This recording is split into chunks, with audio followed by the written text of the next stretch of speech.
In this video, we'll be learning about bivariate regressions. So a bivariate regression does the same thing as a correlation, but it gives us a little bit more information. So what does bivariate mean? It means two variables. Bi is two and variate represents variables. So in a bivariate regression, the relationship between two variables is expressed with the equation for a straight line called the regression equation. Okay, it's also known as the regression line or the line of best fit. So why is this equation helpful? Well, we can use this equation to actually make predictions about our variables. And so the regression equation is y hat, or the predicted y value, equals b times x plus a. And we'll go into what those things mean. Sometimes in Word or other word processing applications, the predicted y value, which looks like a y with a hat on it, doesn't show up correctly, so you can always write it as y hat. So why do we do bivariate regressions? So they examine the strength and direction of the association between two variables, which is what a correlation did. They help us determine how much of the variance in the criterion or dependent y variable is explained by the predictor or x variable, which again a correlation can do. However, this time they help us predict the values of the criterion variable based on the values of the predictor variable, which a correlation cannot do. So our variables, our predictor variable, also known sometimes as the independent variable, is on the x-axis, and the y variable or the criterion is the dependent variable, and it goes on the y-axis. And both variables must be continuous and must also have a linear relationship. So here is what a regression might look like. We've got people's score on test X and their score on test Y, and we're using test X to predict the values that they would get on test Y. So the regression line, that is the teal line, and it is a straight line that plots the predicted Y value calculated from the regression equation. So in the regression equation, B is the slope of the line, and it's called the regression coefficient, the B coefficient, or the B weight. Okay, so in our diagram over here on the right, it is the slope, which is the black arrow there, how far it goes up to how far it goes over. And the A is the y-intercept. It is the point where the regression line intercepts the y-axis, and it's called the regression constant, and it is represented by the yellow dot in the very corner of the graph. The y prime or y hat, the predicted y value, specifies the value of y we are trying to predict, and the x is the specific x value we are using to make the prediction. Okay, let's go into that a little bit. So in our equation here, we can see that the regression coefficient is b in teal. The constant, or the regression constant, or the intercept, is a in yellow. The y prime is in pink, which is what we're trying to find, and the x, this is the value we do have, and it is in purple. So this is the regression equation. So the line of best fit is the one which has the smallest sum of squared deviations from the line. Okay, so there's lots of lines that we can draw on this scatter plot, but there's one that is going to give us the closest estimation to our regression equation. And that line is called the line of best fit. So the regression line, we have our regression line, which is our predicted values, which are on the teal line there. However, we can see that our purple dots, which is our actual observed values, they don't all fall directly on our predicted value or our regression line, correct? And this is because we have error, okay? So we use regressions to help predict, but in our predictions, there's always a little bit of error that we have. And the less error, the better predictions we can make. So what we can do and how we can use this to estimate people's scores, say on test X, Mark scored a 31 and Alexis scored a 38 and Anika scored a 48. We can actually, by knowing their score on test X, we can actually predict what they most likely made on test Y. And we can do this with our regression equation. So we're looking for our predicted Y value, and our B value is 0.805, and we multiply that by X, the score that they received on test X, plus our regression constant of 7.531. Okay? And all we do is we plug our numbers in. So if in the green on top, if Mark got a 31, we plug that into the X value. We multiply it by the B of 0.805, and then we add our regression constant of 7.531, which gives us a predicted Y value of 33.49. And if we're rounding that to a whole number, it's 34. We can do the same thing with the other students' scores as well. Again, there's error in all of our predictions, and so there's an equation that you can use in order to help account for error. Our error in regression is called the residual, and the error is the difference between the actual or observed value of Y and the predicted value of Y. So we can see here that this red dot didn't fall exactly on the regression line. It fell a little bit off, and that little bit is represented by a blue line, and that is our residual or our error. This is how you would calculate it. We will not be doing this in class, but you do have a formula to calculate the standard error of the estimate, which is represented by S subscript E. You do need to know that symbol. That is the standard error of the estimate, and SPSS will generate this for us. Again, there's two regression equations. One is for the predicted Y, and then the other is for the actual or observed value of Y, and it takes into account error. So we can see they're very similar in their equations, except for our equation in blue also has plus E for error at the end. Now, how do we interpret the B coefficient? If B is positive, what we would say is for every 1 unit increase in the predicted variable X, the criterion variable Y is likely to increase by B units. Okay? And if it's negative, we say the opposite. For every 1 unit increase in the predictor variable, the criterion variable is predicted to decrease by B units. Okay, so for our example, our B coefficient was 0.805. So what we would say is we need to know what our units of measure are. So for exams, we probably are on a point scale, and we know that B is positive.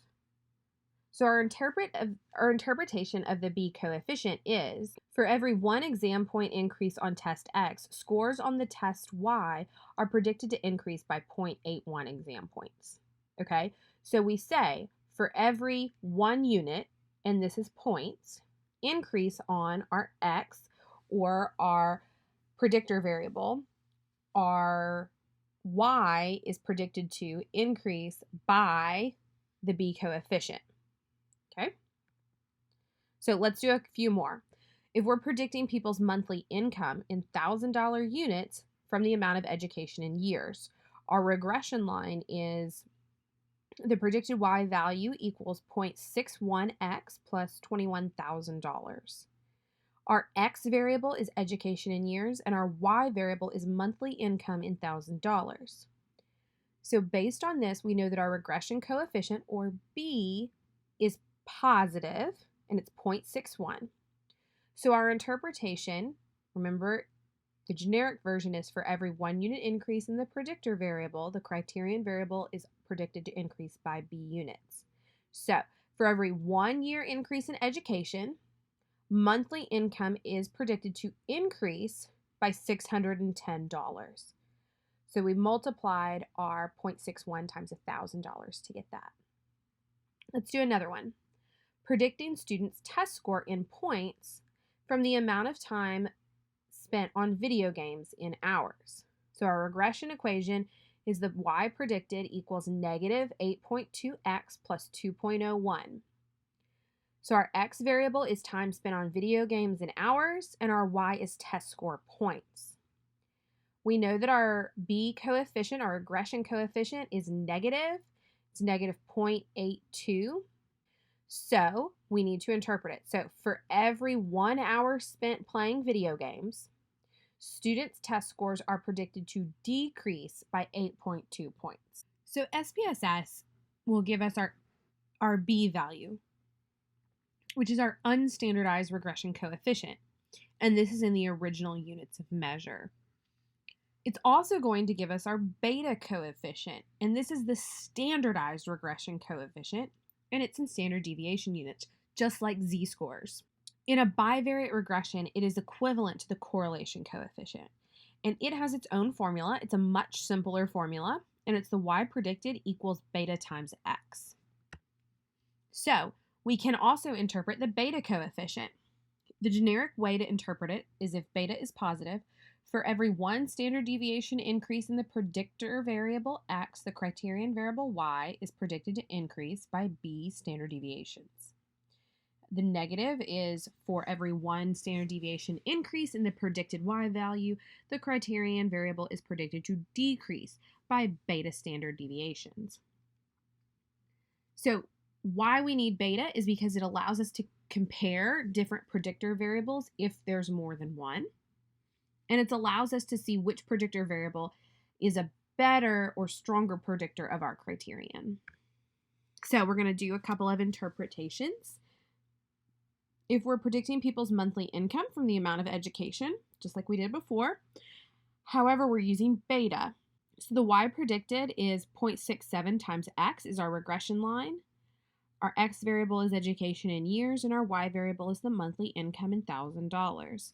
The standardized regression coefficient for beta is positive, and so we will interpret that as for every 1 standard deviation increase in education, monthly income is predicted to increase by 0.67 standard deviations. There is something called multiple regression, which is going to be beyond our class scope. Bivariate regression, which is what we're talking about, is where we have one predictor variable. So test X predicting test Y. In multiple regression, we have more than one predictor variable. So we might have test X score, someone's GPA, someone's ACT, and we use all of those things in combination to predict what they're going to make on test Y. So we can determine if our regression is significant or not by doing our 5-step hypothesis test.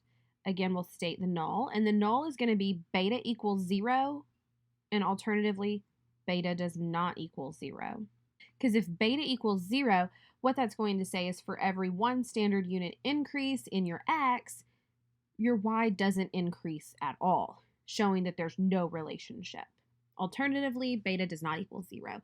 We'll also put those in words. We set the criteria for rejecting our null hypothesis. Surprise, surprise, it's alpha equals 0.05. We're going to calculate our test statistics, decide whether we reject the null by comparing alpha to p, and then report our findings. So, in this example, some research suggests that there is a relationship between stress level and eating difficulty. I want to test whether stress level is a significant predictor of eating difficulty. To test this, I randomly select 10 people and measure the level of stress using the stress test and their level of eating difficulty using the eating difficulty test. For both, higher scores equals more difficulty or more stress.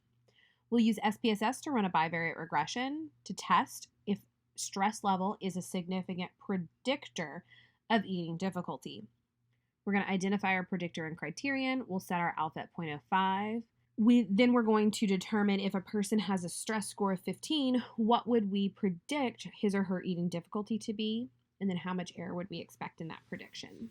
So we have our data set, and we'll pull up our SPSS. So we have SPSS. Again, we have our 10 participants. We have their stress score and their eating difficulty score. And this time we're going to run a bivariate regression. So we're going to go to Analyze, Regression, Linear. We are going to move our eating difficulty score. This is our criterion variable into our dependent variables box. and the test score, or our predictor variable, into the independence box. We're then going to click Statistics. In our Statistics box, we want our estimates and model fit, which are already selected. And then we also want to click on Descriptives and click Continue, and then click OK. And we can see in our output, we're going to have a number of different boxes this time. So at the top, again, we have our descriptive statistics like always. Then it goes ahead and gives us our correlation. Again, we can see that our correlation between eating difficulty score and stress is 0.675. The next box, called variables entered removed, this is just telling us what is in our model. So we can see the variables entered as our predictor variables is stress test score, and our dependent variable is eating difficulty score. Then down here at the bottom, this is really the crux of the analysis. At the top, we have our model summary, followed by an ANOVA table, followed by a coefficients table. Our model summary is going to give us our R and our R squared value. It's going to give us the standard error of the estimate. Our ANOVA table is going to give us our degrees of freedom and our significance value. And our coefficients table is going to give us our beta coefficient and our B coefficient and the significance of each. So we're going to start with our model summary table. Our model summary, this is going to give us our coefficient correlation, our correlation coefficient of R, just like last time, 0.675. Our R squared is going to be 0.456, indicating that 45.6% of the variance between eating difficulty and stress is shared, just like we saw in our correlation. Now, then the ANOVA table, this is going to give us a good bit of information, but for this class, what we want is our degrees of freedom. In regressions, you actually have 2 degrees of freedom. You have the regression degrees of freedom and the residual or error degrees of freedom. So it'll be 1, 8 for our degrees of freedom. And then we're going to report our p-value, which is 0.032. Exactly like our correlation that we did earlier. That is the P for our whole regression analysis. So this tells us that P is less than 0.05, which is less than alpha. So we are going to find that there is a significant relationship, predicting relationship between stress and eating difficulty. Then we'll move down to the coefficients table. On the top row, we have our constant. This, if we remember from the regression equation, is A. Our constant is 0.400. On the next line, this is going to give us our beta coefficient and our B coefficient. So on the unstandardized B, we can see that it's 0.783. And our standardized beta coefficient is 0.675. And both are significant at 0.032, the p-value of 0.032. So let's go in a little depth, a little bit more for how we can extract the information we need from SPSS. So if I were to ask you what your correlation coefficient is, you would go to the model summary and find R, which is orange here, and you would say that your correlation coefficient is 0.675. If you wanted the coefficient of determination, or R squared, again, that's in your model summary, and your standard error of the estimate is in yellow in your model summary. If I wanted you to write the equation, the regression equation for this problem, you would start in your coefficients table, and you would find your B, which is the unstandardized regression coefficient, and that is in pink. And you would enter that, and your constant is in cobalt, which is A of 0.40. So our unstandardized regression equation is the predicted y value equals 0.783x plus 0.40. And then our standardized regression equation, we would just find beta, which is in plum here, of 0.675, and plug it into our standardized regression equation. So it would be y predicted equals 0.675x. So that's how we can use our SPSS output to generate our regression equations. And then when we write up for our APA results, we are going to report our F statistic. It's similar to T. That's all you need to know for now. It's found in our ANOVA table in blue, and that's 6.702. Again, just like T, we rounded 2 decimals. We have 2 degrees of freedom, 1 and 8. So it'll be F parentheses 1 comma 8 equals 6.70 comma, and then we find our p-value, which is our significance value, is 0.032.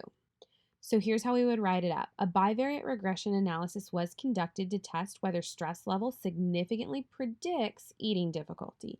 The analysis showed that stress level did significantly predict eating difficulty. F 1 comma 8 equals 6.70 comma p equals 0.032. The results showed that 46% of the variance in eating difficulty scores was explained by the stress test scores. R squared equals 0.46.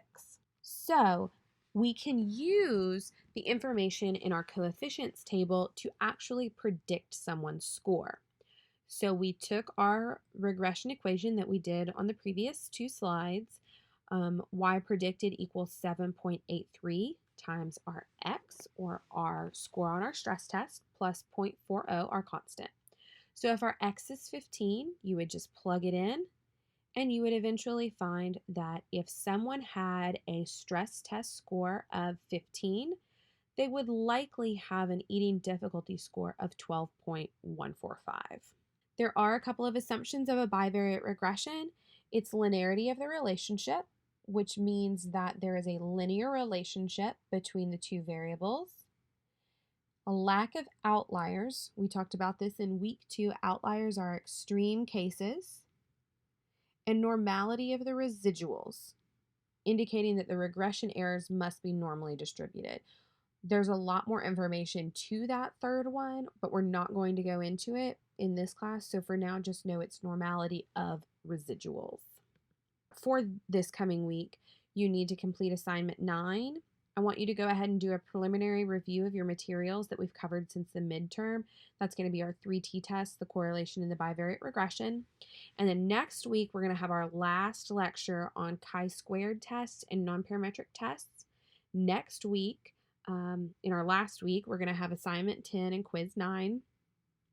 And then you're going to have to type out 3 questions for the final exam review. So as you're going through this week and reviewing the last 3 weeks, think about what questions you have that you would like covered in the final exam review. Don't forget to do quiz 7 and quiz 8. Please let me know if you would like to do a Zoom call and jump on and we can go over it.